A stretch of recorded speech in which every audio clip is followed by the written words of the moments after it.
मसीह की हालेलुया। चला जाऊया देवाच्या पवित्र वचनाकडे। यावेळेस आपण मत्ती शुभवर्तमान याचा 28 अध्याय आणि वचन 1 ते 10 पर्यंत आपण पाहूया। शब्बातानंतर आठवड्याचा पहिला दिवस उजळताच मरिया मगदलिया व दुसरी मरिया या कपर पहावयास आल्या। तेव्हा पहा मोठा भूमिकंप झाला, कारण प्रभूचा दूत स्वर्गातून उतरला। त्याने येऊन धोंड एकीकडे लोटली आणि तीवर तो बसला। त्याचे रूप विजेसारखे होते व त्याचे वस्त्र बर्फासारखे शुभ्र होते। त्याच्या भयाने पहारेकरी थरथर कापले व मृत पाय झाले। देवदूताने त्या स्त्रियांस म्हटले, तुम्ही भिवू नका। वधस्तंभावर खिळलेल्या येशूचा शोध तुम्ही करीत आहात हे मला ठाऊक आहे। तो येथे नाही, कारण त्याने सांगितल्याप्रमाणे तो उठला आहे। या तो निजला होता ते ही स्थळ पहा आणि लवकर जाऊन त्याच्या शिष्यांना सांगा की तो मेलेल्यातून उठला आहे। पहा, तो तुमच्या आधी गालीला जात आहे, तेथे तो तुमच्या दृष्टीस पडेल। पहा, मी तुम्हाला सांगितले आहे। तेव्हा त्या स्त्रिया भीतीने व हर्षशीलतेने कबरेपासून लवकर निघून त्याचे शिष्यास हे वर्तमान सांगावयास धावत गेल्या। मग पहा, येशू त्यास भेटून म्हणाला, कल्याण असो। त्यांनी जवळ जाऊन त्याचे चरण धरून नमन केले। तेव्हा येशूने त्यास म्हटले, भिवू नका। जा माझ्या भावांना सांगा की त्यांनी गालीला जावे, तेथे मी त्यांच्या दृष्टीस पडेन। Praise the Lord, hallelujah. तर आजचा हा दिवस खूप महत्वाचा आहे, ज्याला आपण पुनरुत्थान दिवस असं म्हणतो। तर या दिवशी काय झालं आहे, काय घडलं आहे आजच्या दिवशी? जसं प्रभू येशू ख्रिस्ताने या भूतलावर असताना, जिवंत असताना तो म्हटला, त्याने भविष्यवाणी केली की मी सर्वांच्या पापासाठी वधस्तंभावर मरेल आणि तिसऱ्या दिवशी पुन्हा जिवंत होईल। आणि आपण पाहिलं की गुड फ्रायडेच्या दिवशी येशू ख्रिस्ताने वधस्तंभावर आपला प्राण दिला। आणि मग त्यानंतर दुसरा दिवस शब्बाताचा होता आणि मग आठवड्याचा पहिला दिवस म्हणजे रविवारी आजच्या या दिवशी येशू ख्रिस्त सकाळी भल्या पहाटे उठला है ना। सकाळी स्त्रिया येशूच्या प्रेताला मसाले लावण्यासाठी ज्यावेळेस त्या घेऊन जाऊ लागल्या, त्यावेळेस त्यांच्या नजरेस आलं त्या ठिकाणी धोंड बाजूला झाली, एक देवदूत त्या धोंडीवरती बसला। आणि मग आता जसं त्या स्त्रिया त्या ठिकाणी पोहोचल्या, तो देवदूत त्यांच्या बरोबर बोलत आहे आणि त्यांना विचारत आहे, वधस्तंभावर खिळलेल्या त्या येशूचाच तुम्ही शोध करत आहात ना? काय म्हणत आहे देवदूत त्या ठिकाणी? तुम्ही वधस्तंभावर खिळलेल्या येशूचा शोध करत आहात ना? म्हणजे काय की आता तुमची अपेक्षा ही असेल की येशू ख्रिस्त जो आहे तो गुड फ्रायडेच्या दिवशी त्याला भयंकर वेदना देण्यात आल्या, त्याच्या अंगावर कोणे मारण्यात आले आणि मग त्याच्या सर्व शरीरावर जखमा होत्या, त्याच्या अंगावरती जखमा होत्या, रक्ताने तो माखलेला होता, त्याला वधस्तंभावर लटकवलेलं होतं आणि पूर्णपणे घायाळ झालेला त्या ठिकाणी तो येशू होता। त्या ठिकाणी मजबूर असहाय्य असा येशू त्या ठिकाणी तुम्ही पाहिला। आणि मग त्यानंतर त्याला ज्यावेळेस वधस्तंभावरून खाली घेतलं, त्याला कबरेमध्ये ठेवलं, एकदम शांत असा झोपी गेलेला येशू तुम्ही पाहिला। म्हणजे काय आहे की तुम्ही रक्ताबांबळ झालेल्या येशूला, जखमी झालेल्या येशूला, असहाय्य अशा येशूला, त्या ठिकाणी कमजोर अशा येशूला, त्या ठिकाणी वधस्तंभावर खिळलेल्या येशूला, काट्याचा मुकुट त्याला घातला अशा येशूला तुम्ही शोधत आहात, जो तुमच्यासाठी मजबूर दिसत होता। परमेश्वर देवाच्या लोकांनो, त्यावेळेस येशू मजबूर होता आणि मजबुरीमध्ये सर्व त्या गोष्टी तो सहन करत होता। पण त्याची मजबुरी कोण होतं? का तो या सर्व वेदना सहन करत होता? का त्याने या सर्व वेदना सहन केल्या होत्या? त्याचं कारण होतं तुम्ही आणि मी। तो मजबूर तुमच्या आणि माझ्या पापामुळे होता। हालेलुया। आम्ही पाप केले आणि आमच्या पापाच्या बद्दल आता तो खंडणी भरत आहे। आम्ही अपराध केले, आम्ही गुन्हेगार होतो, तर आमच्या गुन्ह्याची सजा तो भोगत होता आणि म्हणून तो मजबूर आहे आमचे पाप वाहण्यासाठी।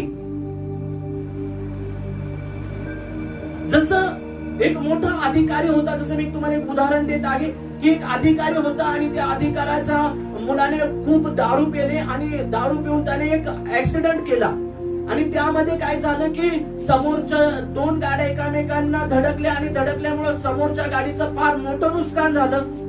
मग त्या ठिकाणच्या लोक गोळा झाले, त्या गाडीतले लोक बाहेर आले आणि मग या मुलाची अवस्था त्यांनी पाहिली. हा दारू पिलेला होता तर त्या लोकांनी त्याला त्या ठिकाणी बांधलं, त्याला त्यांनी फटके देखील मारले, त्याला त्या ठिकाणी त्यांनी बांधलं. त्याला काही समजत नव्हतं, काही सुधरत नव्हतं बोलण्याचं. मग त्यावेळेस ही गोष्ट त्याच्या वडिलांना कळाली. फार मोठा तो अधिकारी होता आणि तो त्या ठिकाणी आला. पण आता त्याने पाहिलं की त्याच्या मुलाने गुन्हा केलेला आहे, त्याच्या मुलाने चुकी केलेली आहे, सगळ्या गुन्हा हा त्याच्या मुलाकडे आहे. आणि मग एवढा मोठा अधिकारी असताना तो एकदम शांत झाला, तो मजबूर झाला. त्याला काहीच त्या ठिकाणी करता येत नव्हतं, काही प्रतिकार त्या ठिकाणी करता येत नव्हतं. मग त्याला सर्व जो काही दंड होता तो भरावा लागला, त्या गाडीची भरपाई करावी लागली आणि मग जे जे काही त्या ठिकाणी घडलं होतं त्याची भरपाई त्या ठिकाणी त्यांनी एकदम शांत पद्धतीने केली. आणि मग आपल्या मुलाला घेऊन तो घरी गेला. त्यानंतर मुलाला कळालं की माझ्यामुळं माझ्या वडिलांची फार मोठी इज्जत गेलेली आहे, त्यांची बेआबरू झालेली आहे. आणि म्हणून आता त्या मुलाला ही गोष्ट समजली, त्याला जाणीव झाली, त्याने व्यसन सोडून दिलं. आणि त्यानंतर मग परत कुणाची त्या वडिलांना आणि त्या मुलाला अडवण्याची हिंमत झाली नाही किंवा त्यांना बांधण्याची, त्यांना त्या ठिकाणी डांबण्याची कोणाची हिंमत झाली नाही. पण ज्या वेळेस त्या मुलाने गुन्हा केला, बाप मजबूर झाला. परमेश्वर देवाच्या लोकांनो, आज येशू मजबूर होता त्या दिवशी. त्याचं कारण हे होतं की आमचे पाप, आमचे अपराध, आमचे गुन्हे, आम्ही केलेले सर्व पाप, यामुळे येशू मजबूर होता. पण आता तो मजबूर नाहीये. Hallelujah, praise the Lord. त्याने सर्व आमचे पाप स्वतःवर घेतले आणि त्या वधस्तंभावर त्याला अर्पण केलं. Praise the Lord. आणि परमेश्वर देवाच्या लोकांनो, आता जसं तो म्हटला होता की मी तिसऱ्या दिवशी पुन्हा उठणार आहे, मी पुन्हा जिवंत होणार आहे. आणि मग मोठ्या थाटामध्ये तिसऱ्या दिवशी म्हणजे आजच्या या दिवशी 2021 वर्षापूर्वी येशू कबरेतून बाहेर आला. Praise the Lord. आणि मग त्याचा बाहेर येणं, त्याच्या बाहेर येण्याची जी एंट्री होती ती खतरनाक होती. तो असा तसा बाहेर आला नाही, तो असा सहज असा कबरेतून बाहेर निघाला नाही. परमेश्वर देवाच्या लोकांना ध्यानात ठेवा, ज्या वेळेस तो वधस्तंभावर मेला ना, त्याही वेळेस भयंकर काहीतरी घडलं. आणि काय होतं, सगळीकडे भूमिकंप झाला आणि भर दिवसा सर्व सृष्टीवरती अंधार पडला. आणि आता येशू ख्रिस्त जसा तिसऱ्या दिवशी जिवंत झाला ना, तिसऱ्या दिवशी पण एंट्री त्याची भयंकर झाली. भयंकर पद्धतीने मोठ्या डाम डोलामध्ये तो बाहेर आला. जसंच तो सकाळ उजळली, पहाट झाली, बायबल या ठिकाणी सांगतं की मोठा भूमिकंप झाला. सर्व जमीन त्या ठिकाणी हादरली, गावातले लोक त्या ठिकाणी गाव हादरले, प्रत्येक घर त्या ठिकाणी हादरलं, डोंगर त्या ठिकाणी हादरले. देवदूत स्वर्गातून खाली उतरले. Praise the Lord. आणि मग देवदूतांनी ते धोंड बाजूला ढकलून दिली आणि त्या धोंडीवरती ते देवदूत त्या ठिकाणी बसले. पवित्र शास्त्र सांगतं की ते जे देवदूत त्या ठिकाणी जे उतरले, त्यांचं रूप जे होतं, त्यांचा पहिराव जो होता तो शुभ्र वस्त्र होते आणि ते एकदम विजेसारखा त्यांचं रूप होतं. जसं एखादी वीज असावा, भयंकर प्रकाश, सूर्यापेक्षा जास्त तेज त्या दूतांच्या चेहऱ्यावरती चमकत होतं. त्या दूतांमधून ते तेज चमकत होतं. मग विचार करा की जर ज्याचे दूत एवढे चमकदार होते, एवढे तेजस्वी होते, तर मग त्यांचा राजा किती तेजस्वी असेल. हालेलुया. आम्ही पाहिलं शुक्रवारी की त्याला शोभा नव्हती, त्याला रूप नव्हते, त्याच्यावर मन बसेल असं त्याच्यात काहीच नव्हतं. कशामुळं? पापामुळं. पण आता बायबल सांगतं त्या पापाला खतम करून, त्या पापाची नांगे खेचून येशू ख्रिस्त आता मरणावर विजय प्राप्त केला होता. येशू ख्रिस्ताने मरणावर विजय प्राप्त केला होता आणि मोठ्या सामर्थ्याने तो त्या कबरेमधून बाहेर आला. तसंच देवदूत त्या ठिकाणी या पहारेकऱ्यांनी पाहिले, तो भूमिकंप झालेला पाहिला, ते सगळं वातावरण पाहिलं, त्या देवदूतांचं तेज पाहिलं. त्या ठिकाणी जे पहारेकरी होते ना, ते 1 आणि 2 नव्हते, मोठ्या संख्येमध्ये मोठा पहारा त्या ठिकाणी होता, अख्खी तुकडी त्या ठिकाणी होती. तर तो पहाऱ्याला असणारे सर्वचे सर्व त्या ठिकाणी पहारेकरी बेशुद्ध झाले, थर थर थर कापू लागले, कापरे झाले, घाबरे झाले आणि त्या ठिकाणी ते बेशुद्ध पडले. अशा प्रकारे भयंकर येशू ख्रिस्ताची एंट्री होती. Hallelujah, praise the Lord. तो सामर्थ्यवान परमेश्वर आहे. मग आता त्यानंतर काय झालं? आता देवदूत स्वतः त्या स्त्रियांना ती कबर दाखवत आहे. जसं त्या स्त्रिया देवदूतांकडे गेल्या, त्या देवदूतांसमोर आहेत आणि देवदूतांकडे पाहून त्या घाबरत आहेत. त्यावेळेस ते देवदूत त्यांना सांगत आहे की आता तुम्हाला घाबरण्याची गरज नाही. येशू मेला होता, आता तो जिवंत झालेला आहे आणि पहा त्याची कबर. परमेश्वर देवाच्या लोकांनो, ही एक अलौकिक गोष्ट आहे. स्वतः देवदूत त्या स्त्रियांना ती रिकामी कबर दाखवत आहे. स्वतः देवदूत त्या कबरेकडे त्या स्त्रियांना घेऊन जात आहे आणि म्हणत आहे पहा ही कबर. आणि मग देवदूत त्या स्त्रियांना ती कबर का दाखवत आहे? ते दाखवण्यामागचा उद्देश काय आहे? उद्देश हाच आहे की त्यांना कळावं की त्यांचा प्रभू उठला आहे, त्यांचा प्रभू जिवंत आहे. आणि आता तो या कबरेमध्ये, ही कबर आता त्याला कोंडून ठेवू शकत नाही, ही कबर आता त्यांना डांबून ठेवू शकत नाही. ज्या वस्त्रांनी येशू ख्रिस्ताला गुंडाळलेलं होतं ते वस्त्र आता तिथंच होते. आणि ती रिकामी कबर, आजही ती रिकामी कबर साक्षी आहे. इतिहासातली पहिली अशी घटना आहे की मरण्या अगोदर एक व्यक्ती म्हणतो की मी मरेल आणि तिसऱ्या दिवशी पुन्हा जिवंत होईल. आणि तो एक वेळेस नाही, दोन वेळेस नाही, अनेक वेळेस अशी भविष्यवाणी करतो की मी मरेल आणि तिसऱ्या दिवशी पुन्हा जिवंत होईल. आणि एकदम ठामपणे तो त्या ठिकाणी बोलतो. आणि त्याच्या बोलण्यावरून त्या कबरेला पहारा देण्यात येतो, त्या कबरेला सील लावण्यात येतं. त्या ठिकाणचं जे गव्हर्नमेंट आहे त्या ठिकाणी मोठे शिपाई त्या ठिकाणी त्या कबरेला राखणदार ठेवतात, तैनात ठेवतात त्या ठिकाणी कबरेचं राखण करण्यासाठी, की कुणी येऊ नये आणि त्या प्रेताला घेऊन जाऊ नये किंवा कुणी येऊन ती कबर उघडू नये. त्या ठिकाणी गव्हर्नमेंट तिथं सील लावतं, त्या ती कबर उघडण्याची परवानगी आता कोणालाच नाहीये. परंतु इतिहासातली पहिली घटना अशी आहे की जो व्यक्ती म्हटला मी मरेल आणि तिसऱ्या दिवशी पुन्हा उठेल, आणि मग या सगळ्या पहाऱ्याला बाजूला करत, भूमी हादरवत तो व्यक्ती कबरेतून बाहेर येतो. हालेलुया. त्या कबरेमधून जिवंत आता स्वतःहून, त्याला कोणी उठवलं नाही, स्वतःहून त्या कबरेमधून तो जिवंत होऊन तो बाहेर आला. हालेलुया.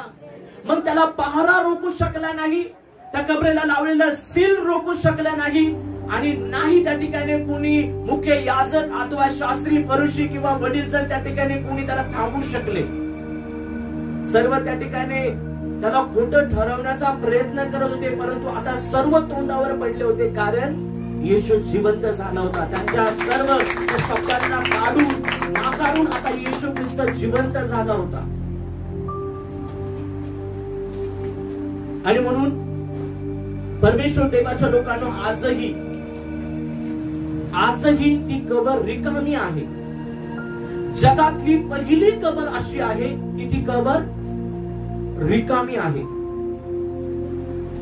इस्रायल मध्ये ज्या कबरीमध्ये येशू ख्रिस्ताला ठेवण्यात आलं होतं, आजही ती कबर पाहण्यासाठी जगभरामधून लाखो लोक जातात. लाखो लोक रोज त्या ठिकाणी जात राहतात, फक्त एक गोष्ट पाहण्यासाठी की खरंच अशी कबर आहे का ज्याच्यातून मेलेला माणूस जाताना, मेलेला माणूस येताना जिवंत होऊन बाहेर आला. सर्व जग त्याचा दावा करतं, बायबल त्याचा दावा करते की येशू मेलेल्यातून उठला आहे.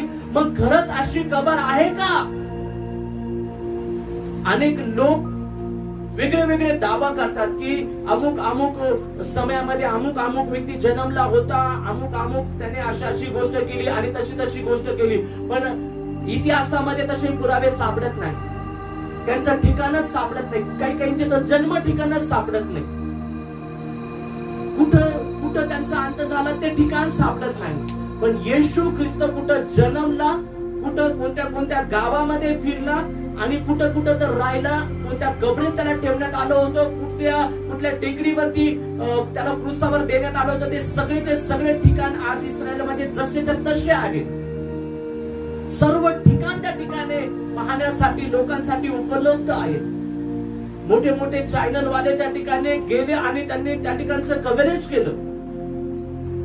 बरेचदा आपण पाहतो की नॅशनल चॅनल वाले ते एखाद्या गोष्टीच्या मागे लागले तर तळाला जातात, त्याचा शोध करतात आणि त्याचा भांडाफोड करण्याचा प्रयत्न करतात. परंतु इथं असं झालं की त्यांचेच भांडे फुटले. त्यांनी जाऊन पाहिलं तर त्यावेळेस त्यांना दिसलं की खरंच ही कबर रिकामी आहे आणि लाखो लोक कायम या ठिकाणी येत राहतात. एक प्रेक्षणीय स्थळ ही कबर बनलेली आहे. पहिला असं ठिकाण आहे की रिकामी कबर पाहण्यासाठी लोक जात आहेत. कबर पाहणं प्रेक्षणीय स्थळ असू शकतं का? ते म्हणाल हा बेबीचा मकबरा त्या ठिकाणी कबर आहे, त्या ठिकाणी ताजमहल या ठिकाणी कबर आहे. लोक तिकडे ताजमहल मध्ये असणाऱ्या कबरेला नाही पाहायला जातात, ताजमहल पाहायला जातात. बरोबर आहे का? परंतु या ठिकाणी ती कबर पाहायला जातात की खरंच त्या कबरेमध्ये येशू होता आणि ती कबर खरंच आहे का, आणि ती कबर कशी होती हे पाहण्यासाठी लोक जातात. आणि म्हणून जिवंत देवाच्या लोकांना हा पुरावा आहे. ती कबर आजही साक्षीदार आहे. त्या कबरेवर लोटलेली ती ढोंड आजही तिथं तशीच आहे. आणि ती पुरावा आहे की येशू ख्रिस्त खरोखर मरणातून जिवंत झाला आहे. Hallelujah, praise the Lord, praise the Lord, praise the Lord. त्यानंतर पुन्हा देवदूत आता या स्त्रियांबरोबर बोलत आहे. आता हे जे संभाषण आहे हे त्या स्त्रियांचं आहे आणि देवदूतांचं आहे. पुन्हा ते देवदूत आता त्या स्त्रियांना बोलत आहे. लूक याचा 24वा अध्याय आणि 5 वचन वाचा. तेव्हा भयभीत होऊन त्यांनी आपली तोंडे जमिनीकडे केली असता ते त्यांना म्हणाले तुम्ही जिवंताचा शोध मेलेल्यामध्ये का करता?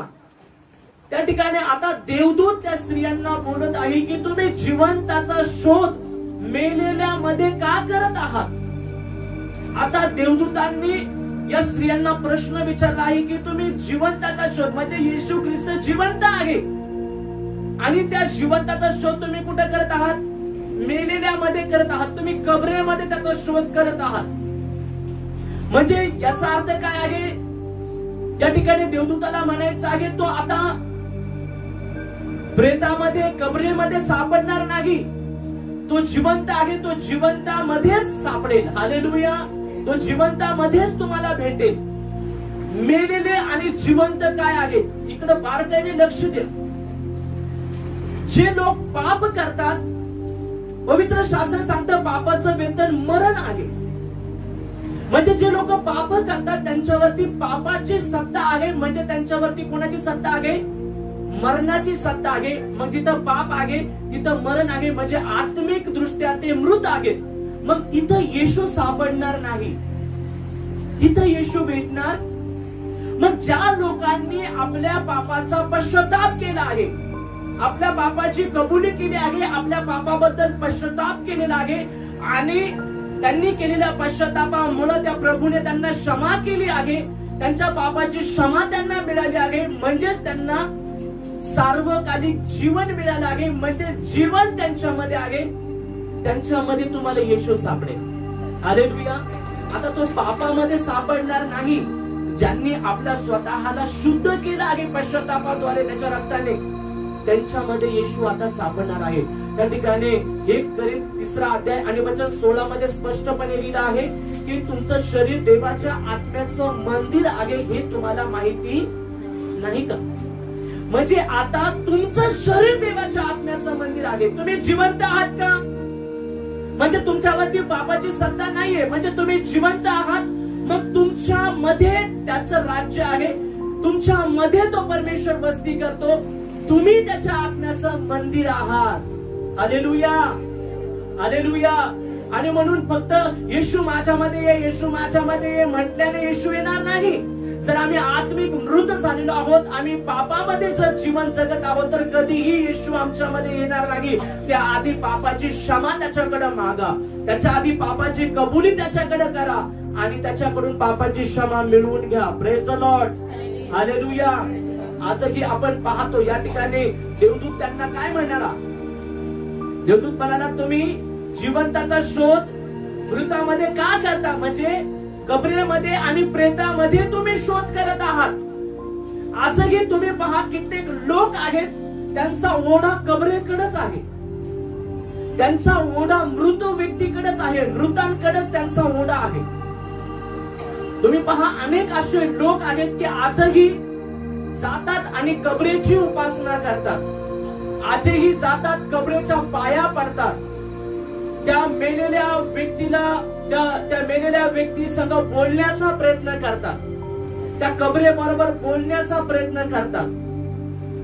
त्या मेलेल्या व्यक्तीला कित्येक वर्षापूर्वी काहीतरी विशेष असं काम करून तो मेलेला असेल तो व्यक्ती, आणि मग त्या व्यक्तीजवळ ते जातात, त्याच्या कबरेजवळ जातात आणि त्या व्यक्तीला सांगतात की तू आमच्यासाठी देवाकडे मध्यस्थी कर, तू आमच्या वतीने त्या देवासमोर जा, आमचं घराणं, आमची मागणी तू घेऊन जा. मेलेला व्यक्ती मध्यस्थी करू शकतो का? मेलेला व्यक्ती आमचं काही भलं करू शकतो का? मृत व्यक्ती आमचं काही भलं करू शकतो का? कबर आमचं भलं करू शकतो का? म्हणून ध्यानात ठेवा, देवाच्या लोकांना निर्जीव गोष्टींमध्ये परमेश्वर कधीच राहत नाही. मग ती वस्तू एखादं प्रेत असेल अथवा हाताने बनवलेली एखादी वस्तू असेल, कोणतीही निर्जीव वस्तू, त्या निर्जीव वस्तूमध्ये अथवा कुठल्याही है ना, एखादा व्यक्ती म्हणतो की बरेचदा असे लोक आपल्याला दिसतील की ते सांगतात की मी देवाचा अवतार आहे, मी देव आहे. तर आता परमेश्वर असे अवतार घेऊन परत येणार नाही. आणि दुसरी गोष्ट, कुठल्याही मृत शरीरामध्ये म्हणा, कुठल्या मृत अशा कबरेमध्ये म्हणा, प्रेतामध्ये म्हणा, वस्तूमध्ये म्हणा, दगडामध्ये म्हणा, आता तो परमेश्वर तुम्हाला सापडणार. मग तो कुठं सापडेल? तो त्याच्या लोकांमध्ये आहे. हालेलुया. तो त्याच्या मंडळीमध्ये आहे. पहा त्या ठिकाणी काय म्हटला देवदूत, वाचूया त्या ठिकाणी मत्ते 28 अध्याय 7 वचन. लवकर जाऊन त्याच्या शिष्यास सांगा की, लवकर जा आणि त्याच्या शिष्यास सांगा, तो मेलेल्यातून उठला आहे, तो मेलेल्यातून उठला आहे. पहा, तो तुमच्या आधी गालीला जात आहे, तो तुमच्या आधी गालीला जात आहे, तेथे तो तुमच्या दृष्टीस पडेल, तेथे तो तुमच्या दृष्टीस पडेल. पहा, मी तुम्हाला सांगितले आहे, मी तुम्हाला हे सांगितले आहे. Praise the Lord. त्या ठिकाणी देवदूत त्या स्त्रियांना सांगत आहे की तुम्ही आता गालीला मध्ये जा. आणि ज्यावेळेस आपण चारीचे चारी शुभवर्तमान पाहतो तर त्या ठिकाणी आपल्या लक्षात येतं की प्रत्येक ठिकाणी हा शब्द आहे की तुम्ही गालीला मध्ये जा. देवदूत सांगत आहे की तुम्हाला त्याने काय सांगितलं होतं याची आठवण करा आणि मग त्या ठिकाणी तो तुम्हाला गालीला मध्ये भेटेल. मग गालील काय आहे? तर गालील ते ठिकाण आहे की ज्या ठिकाणी हे सर्व शिष्य नियमित एकत्र येत असायचे. भेटण्याचं ठिकाण गालील होतं. म्हणजेच काय आहे? विश्वासणाऱ्यांचं एकत्र येण्याचं ठिकाण. आणि आज विश्वासणाऱ्यांचं एकत्र येण्याचं ठिकाण कोणतं आहे? चर्च. आज जर विश्वासणाऱ्यांना एकत्र यायचं असेल तर ते कुठे एकत्र येतात? चर्च मध्ये एकत्र येतात. म्हणजे आज जर हे वचन असलं असतं तर येशू काय म्हटलं असतं? जा, तुम्ही कुठे जा? मंडळीमध्ये जा, चर्च मध्ये जा, त्या ठिकाणी मी तुम्हाला भेटेल. आणि म्हणून आज परमेश्वर देवाच्या लोकांनो, त्याचे लोक, त्याची मंडळी, त्याचं चर्च, त्याला भेटण्यासाठी नित्य नियमित प्रत्येक रविवारी चर्चला येतात. आणि आल्यानंतर ते त्याच्या उपस्थितीचा अनुभव करतात, आरोग्याचा अनुभव करतात, सामर्थ्याचा अनुभव करतात, शांतीचा अनुभव करतात. करतात का नाही? हालेलुया. कारण हेच आहे की तो त्याच्या लोकांमध्ये आहे, तो त्याच्या मंडळीमध्ये आहे. जिथं त्याच्या नावाने लोक एकत्र होतात, त्याच्यावर विश्वास करतात, भरोसा करतात, त्या ठिकाणी तो परमेश्वर राहतो. त्याचं हमेशा लक्ष लागलेलं असतं त्याच्या लोकांवरती, त्याच्या मंडळीवरती. आणि म्हणून मंडळीच्या उन्नतीसाठी त्याने अनेक अशा योजना देखील तयार केल्या आहेत. जसं त्याने पवित्र आत्म्याचे कृपादान मंडळीला दिले आहे मंडळीच्या उन्नतीसाठी. Praise the Lord. आणि म्हणून या ठिकाणी पवित्र देवाच्या लोकांनो, या ठिकाणी आपण पाहतो की देवदूतांना म्हणायचं आहे की आता तुम्ही जिवंताचा शोध मेलेल्यामध्ये करू नका. तुम्ही आता कबरेकडे, रिकाम्या कबरेकडे जाऊ नका, त्या ठिकाणी प्रेताकडे जाऊ नका. तर आता तुम्ही गालिलात म्हणजे मंडळीमध्ये तुम्ही जा, तिथं तुम्हाला येशू भेटणार आहे. Hallelujah. Praise the Lord, praise the Lord. आणि त्यानंतर पहिली सुवार्ता देखील, पहिली सुवार्ता, बऱ्याचदा प्रश्न पडतो की पहिली सुवार्ता कुणी सांगितली. तर या ठिकाणी आपण पाहतो की येशू मरणातून उठल्यानंतर पहिली सुवार्ता देवदूतांनी सांगितली. कुणाला? स्त्रियांना. आता वाचूया लूक 24 अध्याय 6, 7 आणि 8 वचन. तो तेथे नाही, तो तेथे नाही, तर उठला आहे, तर उठला आहे. तो गालिलात होता, तो गालिलात होता. तेव्हाच त्याने तुम्हाला काय सांगितले, तेव्हाच त्याने तुम्हाला काय सांगितले याची आठवण करा. हा, याची आठवण करा. ते असे की मनुष्याच्या पुत्राला पापी जणांच्या हाती धरून देण्यात यावे, पापी जणांच्या हाती धरून देण्यात यावे, त्याला वधस्तंभावर खेळण्यात यावे, त्याला वधस्तंभावरती खेळण्यात यावे, व तिसऱ्या दिवशी त्याने पुन्हा उठावे, आणि तिसऱ्या दिवशी त्याने पुन्हा उठावे. याचे अगत्य आहे, याचे अगत्य आहे, हे जरुरी आहे. तेव्हा त्यांना त्याच्या बोलण्याची आठवण झाली. तेव्हा त्या स्त्रियांना त्या देवदूताने बोलल्यावर येशू काय बोलला होता याची आठवण झाली. म्हणजेच आता देवदूताने या स्त्रियांना, येशूने त्यांना काय काय सांगितलं हे सगळं आठवून दिलं. याचा अर्थ काय होता? ध्यानात ठेवा, इकडे लक्ष द्या बारकाईने. याचा अर्थ येशू ख्रिस्त या भूतलावर ज्यावेळेस जिवंत होता आणि तो शिष्यांबरोबर बोलत होता, जे जे सांगत होता ना, त्यावेळेस देवदूत पण तिथं ऐकत असावे. आणि आता ते देवदूत सांगत आहे की तुम्ही आठवा तुम्हाला काय येशूने सांगितलं होतं, येशू तुमच्या बरोबर काय बोलला होता ते आठवा.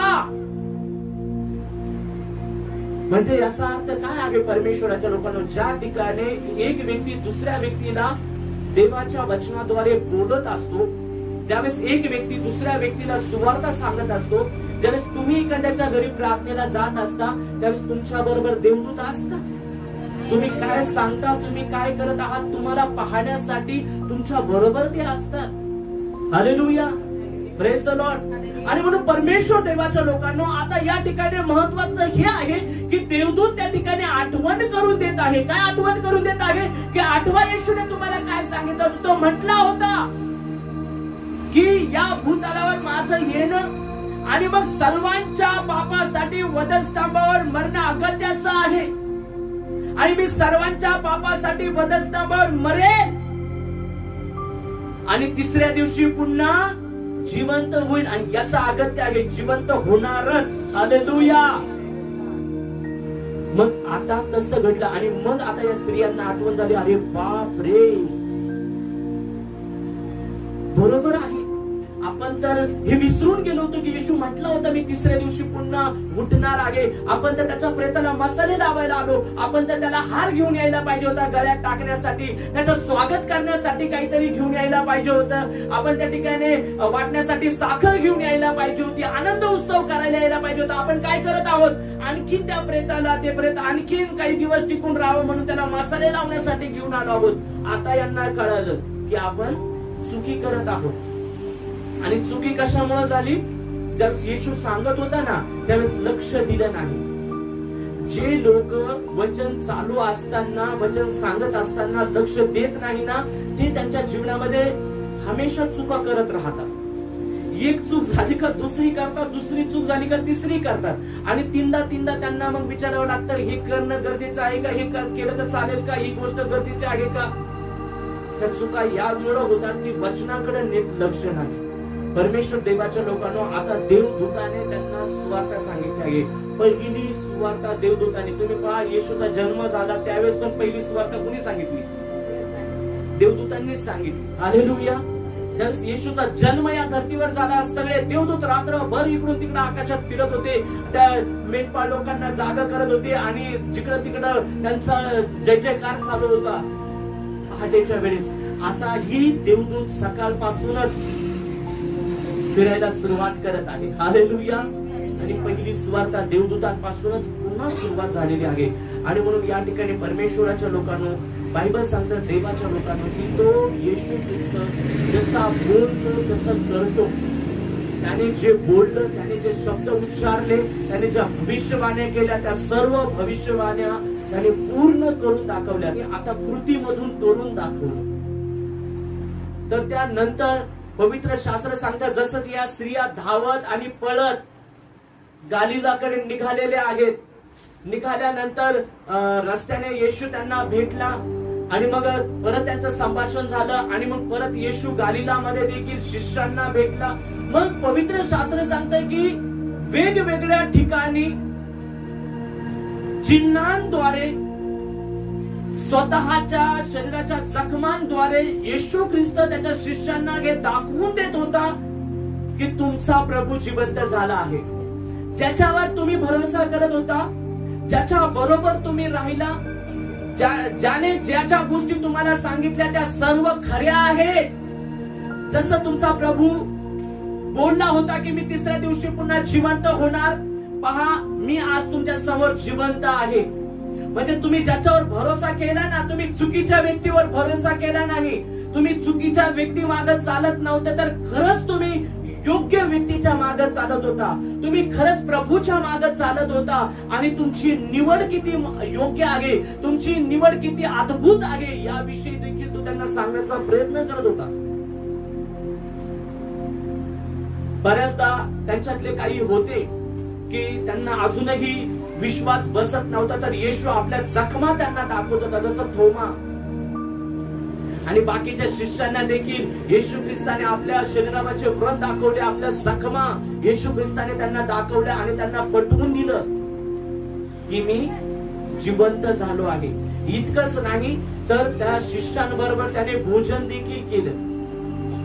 म्हणजे तो खरंच प्रभू आहे, तो खरंच जिवंत आहे हे त्यांचं प्रमाण पटावं. त्याने त्याच्याबरोबर जेवण पण केलं, मासुळी खाल्ली. आता प्रॉब्लेम हा होता की काही लोक विरोध करत होते, काही लोक अजूनही नाकारत होते. ते शास्त्री आणि परुषी लोक अजूनही ते अडून बसलेले होते. अजूनही त्यांच्या मनामध्ये बदल झाले नव्हते. इतकं पाहूनही त्यांचे हृदय अजूनही कठीण झालेले होते. आणि त्यांना तेव्हा परमेश्वर देवाच्या लोकांनो, जर कोणी विरोध करतो, जर कोणी नाकारतो, जर कोणी कबूल करत नाही, जर कोणी विश्वास करत नाही की येशू जिवंत आहे, जर कोणी मान्य करत नाही येशू जिवंत आहे, जर कोणी विरोध करतो, जर कोणी थट्टा करतो, येशूला काही फरक पडत नाही. ध्यानात ठेवा. तुम्ही म्हणाला असं का म्हटलं? हो, यस. ज्याला नाकारायचं त्याने खुशाल नाकारावं, ज्याला विरोध करायचा त्याने खुशाल विरोध करावा. येशूला काही फरक पडत नाही. येशूला फरक यामुळे पडतो, त्याचे लेकर भटकले नाही पाहिजे. जे त्याचे प्रिय लोक आहेत, जे त्याच्यावर विश्वास करतात, जे त्याच्यावर प्रेम करतात, ते भटकले नाही पाहिजे. मग तो त्यांना विश्वास बसत नसेल तर विश्वास पटवून देईल. थोमाला त्याने पटवून दिला विश्वास. थोमा म्हटला की मी पाहणार नाही तोपर्यंत मी विश्वास करणार नाही. तर थोमाला दर्शन दिला आणि थोमाला म्हटलं दाखव तुझा हात. आणि त्याने त्याच्या जखमांमध्ये त्याचा हात, त्याचं बोट घालण्याचा प्रयत्न केला आणि म्हटलं बघ मीच आहे, बघ माझी जखम. पण ज्या वेळेस हे शिपाईचे होते, हे बेशुद्ध पडलेले नंतर शुद्धीवर आले आणि शुद्धीवर आल्यानंतर त्यांच्यातले सगळे नाही बर का, सगळे नाही, त्यांच्यातले आता मोठी टीमच होती, त्यांची मोठी एक बटालियनच होती. तर सगळे नाही तर त्याच्यातले काही मुख्य याजकाकडे गेले आणि वडिलांकडे गेले आणि त्यांना सांगितलं की असं असं घडलं. त्यांनी खरं सांगितलं जाऊन की असा असा भूकंप झाला, भूमिकंप झाला आणि जमीन हादरली आणि देवदूताला आम्ही पाहिलं आणि त्याचं रूप फार विजेसारखं होतं आणि आम्ही त्याला पाहून बेशुद्ध पडलो. तो येशू उठला आहे बाबा. हे शिपाई जाऊन सगळे नाही बरं का, बाकीच्यांचा ते शुद्धीवर आल्यावर त्यांनी पाहिलं की अरे बापरे तो खरंच जिवंत होता. ते गावात गेले निघून, ते घरी गेले निघून आणि त्यांनी विश्वास केला असेल नसेल माहित नाही. पण त्याच्यातले काही असं म्हटलं, त्याच्यातले काही असतात जास्त पोटगे, पैशाचे लालची. तर मग हे गेले, कुठं गेले? परत शास्त्री आणि पुरुषांकडे गेले. म्हटलं असं असं झालं. त्यावेळेस त्यांना आणखीन पैसे दिले. या मुख्य याजकाने, वडीलजनांनी, शास्त्रीय पुरुषांनी आणखीन पैसे दिले आणि सांगितलं की जा खोटी अफवा पसरवा की त्याच्या प्रेताला त्याच्या शिष्यांनी घेऊन गेला आहे. येशूच्या प्रेताला येशूच्या शिष्यांनी येऊन घेऊन गेले. आणि त्यावेळेस असं म्हणा की आम्ही झोपलेलो होतो. आता झोपायला 1 आणि 2 होते का हे? आणि झोपायला काय 1-1 किलोमीटर जाऊन झोपले होते का? हे सगळे कबर तिथंच आहे ना. आणि कबरीलाच राखाडी म्हटल्यावर सगळीचे सगळी बटालियन तिथंच असेल ना. आणि जर हे सैनिक आहे तर यांच्याकडे हत्यार आहे, त्यांच्याकडे तलवारी आहे, त्यांच्याकडे भाले आहेत. मोठा हत्यार घेऊन हत्याराच्या बंदोबस्तामध्ये ते त्या ठिकाणी बसलेले आहेत. अहो बरोबर आहे का? आणि 1 आणि 2 नाहीये, मोठ्या संख्येमध्ये अख्खे बटालियन त्या ठिकाणी आहे. आणि मग ते दरवाजाला बसलेले आहेत, दरवाजाच्या कडेला बसलेले आहेत, दरवाजाच्या त्या धोंडीच्या बाजूला बसलेले आहेत. काही धोंडीवर पण बसलेले असतील तिथं आजूबाजूला. मग मला सांगा, शिपाई तिथं आले, 2-4 बिचारे काय लपलेले, काही इकडचे तिकडचे ते शिपाई तिथं आले. आणि हे इतके काळ झोपले की ते धोंड एवढीची अनेक लोकांना हलत नव्हती ती जागेवरची. त्या 2-4 शिष्यांनी येऊन ती धोंड बाजूला केली, त्यांच्याकडून ती बाजूला पण झाली. आणि मग ती बाजूला हुसल्यावर तिचा आवाज नाही आला, काही नाही. तोपर्यंत हे इतके गाढ झोपलेले, हे झोपूनच होते. आणि मग हे मोठ्या संख्येमध्ये असलेले यांच्या समोर 2-4 जणांनी येशूचं प्रेत घेऊन गेलं. पटेल का? अहो लहान लेकराला तरी पटेल का? छोट्या बाळाला तरी पटेल का? हे सगळे झोपलेले मोठ्या संख्येमध्ये असले. आणि 2-4 शिष्यांनी येऊन त्या येशूच्या प्रेताला हे कोणाला पटू शकत नाही. परंतु परमेश्वर देवाच्या लोकांनो, बायबल या ठिकाणी सांगतात, जरी ते लोक विरोध करत होते, खोट्या अफवा त्या ठिकाणी पसरवत होते, खोट्या अफवा लोकांमध्ये पसरवण्याचा प्रयत्न करत होते, परंतु येशूला काही फरक पडत नाही. येशू त्यांच्याकडे नाही गेला, शास्त्री पुरुषांसमोर जाऊन उभा नाही राहिला, मुख्य याजकांसमोर जाऊन उभा नाही राहिला आणि म्हटलं नाही की अरे तुम्ही खोटं सांगता, पहा मी जिवंत आहे. तुम्हाला नाकारायचं ना, तुम्ही तिकडे नाकारत बसा. तुम्हाला विरोध करायचा तिकडे विरोध करत बसा. आजही देवाच्या लोकांनो, अनेक लोक असं म्हणतात, मग तू सत्याचा असेल ना, मग तुला खोटं वाटतं तर बस तिकडे. हा, काही लोक म्हणतात हा मग त्याला विरोध, तो असा आहे तसा आहे, आणि मग तो असला तर मग तो येईल आणि असं करत तसं करेल, आणि मग त्याने माझ्या समोर यावं, माझ्या समोर. अरे बाबा, तू कर ना, काय करायचं, काही फरक नाही पडत येशूला. न्यायाच्या दिवशी तुला कळत किती फरक, तुला कळत चांगला फरक. Praise the Lord. या ठिकाणी काय सांगायचंय परमेश्वराच्या लोकांनो, बायबल सांगतात ज्याला विरोध करायचा आहे करू द्या. तुमची निंदा तुम्ही सेवा करत असताना, प्रभू बरोबर चालत असताना निंदा करायची असेल तर करू द्या. तुमचा विरोध करायचा असेल तर करू द्या. छेडछाड करायचं, काय कोणाला काय बोलायचं असेल तर बोलू द्या. तुम्ही ते करा जे तुम्हाला प्रभूने सांगितलं आहे. तुम्ही त्याच्याकडे पाहणं सोडू नका, त्याच्यावरचं लक्ष तुमचं ढळू देऊ नका. तुमचं ध्यान हमेशा त्याच्याकडे लागलेलं असू द्या. ज्यासाठी, ज्या कामासाठी देवाने तुम्हाला निवडलेलं आहे त्याकडे तुमचं पूर्ण लक्ष लावा. पवित्र शास्त्र सांगतं, त्यानंतर येशू ख्रिस्त 40 दिवस वेगळ्या वेगळ्या ठिकाणी त्याच्या शिष्यांना भेटत राहिला. आणि त्यानंतर सर्वांच्या देखत तो स्वर्गात गेला. Praise the Lord. आणि जाण्याच्या आधी त्याने त्याच्या लेकरांना काही जबाबदाऱ्या दिल्या, त्याच्या शिष्यांना त्याने काही जबाबदाऱ्या दिल्या.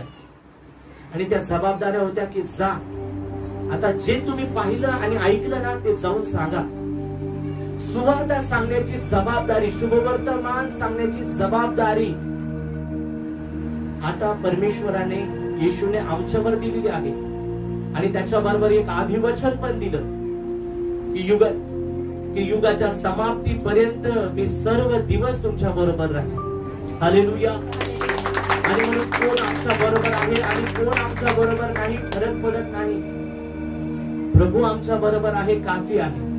प्रभू आमच्या बरोबर आहे, आता काही आवश्यकता नाही. हालेलुया. सगळ्या गोष्टींचा पुरवठा करणारा, ज्ञान, कृपा, सामर्थ्य, बळ, ताकद देणारा परमेश्वर आता तो विजयामध्ये उठला आहे. आणि तो प्रभू, तो परमेश्वर ज्याने मरणावर विजय मिळवला आहे, तो परमेश्वर आमच्या बरोबर आहे. हालेलुया. तो आमच्या संगती आहे.